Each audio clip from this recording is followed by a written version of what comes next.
Hoy tenemos el placer de saludar en estos micrófonos a don Carlos Ferreira Carrasco, un hombre ampliamente conocido entre la información más importante de este país. Don Carlos, muy buenos días. Muy buenos días, Héctor. Muy buenos días a quienes nos escuchan. Héctor, quisiera agradecerte y por tu conducto a la organización Radio Centro por la oportunidad que me dan de participar en este programa. Ojalá que sus múltiples actividades le permitan estar periódicamente, todos los días, pues, con nosotros más o menos a la misma hora. Sí, yo espero que sí. Mira, para mí resulta muy interesante la participación porque en un año más cumplo medio siglo como profesional de la información y resulta que el único medio que nunca había experimentado es exactamente la radio. Pues a darle que es mole de olla. Muy bien, te lo agradezco. Mira, se me ocurre que si en los términos usuales del periodismo a las columnas se les coloca un título general, me parecería que el más apropiado para mis comentarios sería obviedades. Muy bien, obviedades. Sí, explico la razón. En principio pretendo hacer más que un análisis, simplemente ser un reflejo de lo que se sabe, se escucha, se siente entre los ciudadanos de a pie. Esos, los que viajan en el metro, van en la pecera o se desplazan en sus propias patitas a lo largo y a lo ancho de las avenidas de la capital.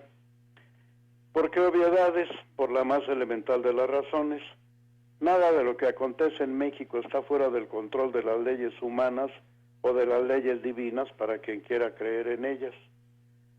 Y para demostrarlo, pues demos un repaso por los más recientes acontecimientos. Nadie que tenga un mínimo conocimiento de cómo andan las cosas en la política nacional podría dudar que la candidata del Partido Acción Nacional a la presidencia de la República será doña Josefina Vázquez Mota.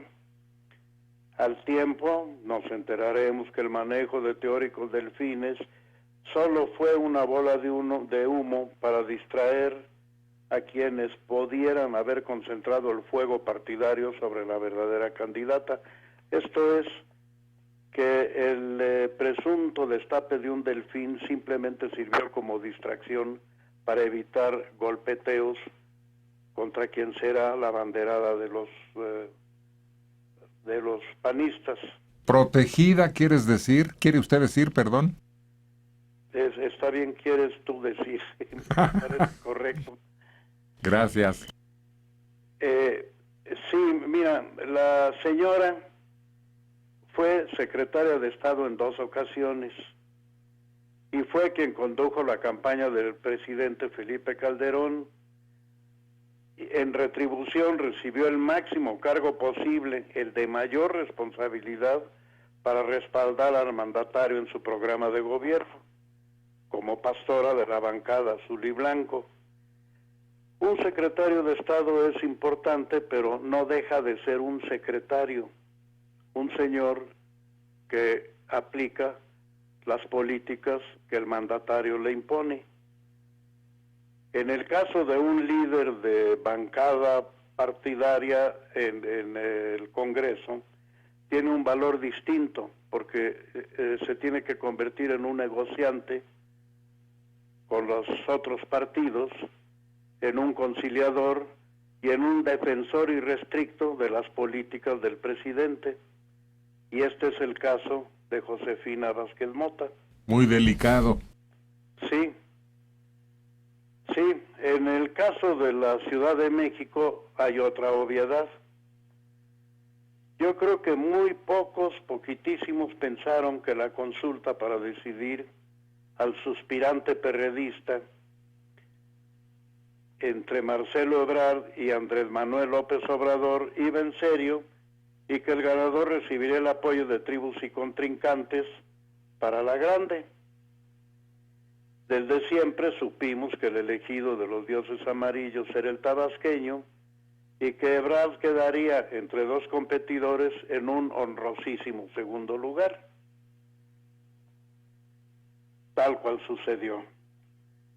Como compensación, al propio Ebrard, el señor López Obrador le entregó la decisión para la sucesión en el gobierno de la Ciudad de México. Pero yo creo que ni el propio Ebrard le creyó a López Obrador, como tampoco lo creyó Alejandra Barrales. Y todos vimos que desde un principio se resolvería por el lado del procurador Miguel Ángel Mancera, que en poquititos días de ser prácticamente desconocido por los presuntos electores, subió en la simpatía de los votantes hasta treparse casi 20 puntos arriba de quien hasta entonces encabezaba las encuestas, que era la propia Barrales. En el PRI las cosas no andan mejor. Enrique Peña Nieto sigue a la cabeza de las preferencias ciudadanas dentro de su partido y fuera del mismo, pero da la impresión de que los tricolores están durmiendo en sus laureles. Mientras, el exgobernador del Estado de México recorre plácidamente el territorio nacional en una gira que más parece gira artística que la búsqueda de simpatizantes para sus colores.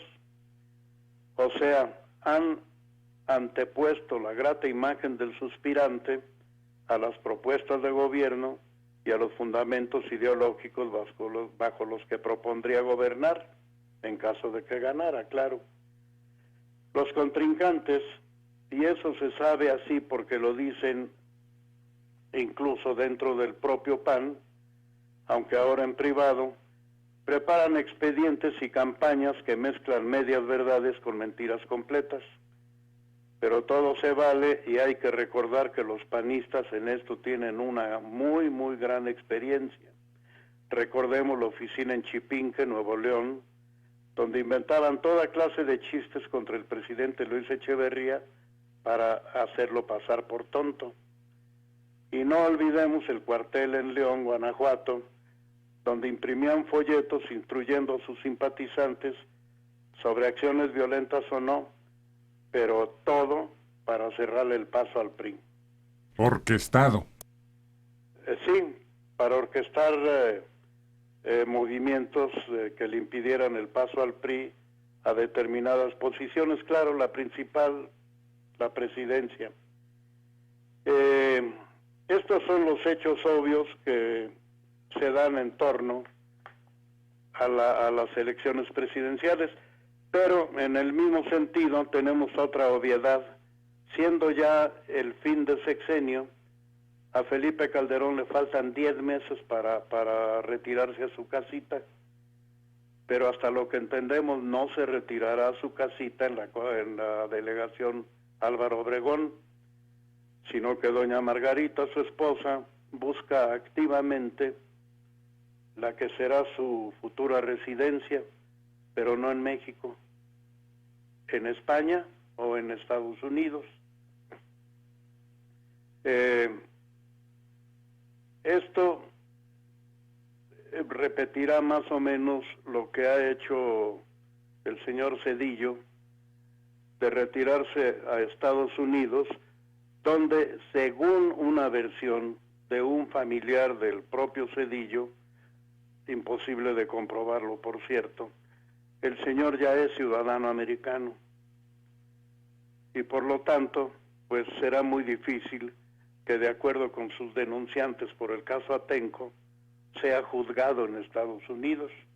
Estados Unidos difícilmente juzga a sus connacionales cuando los acusan en otro país.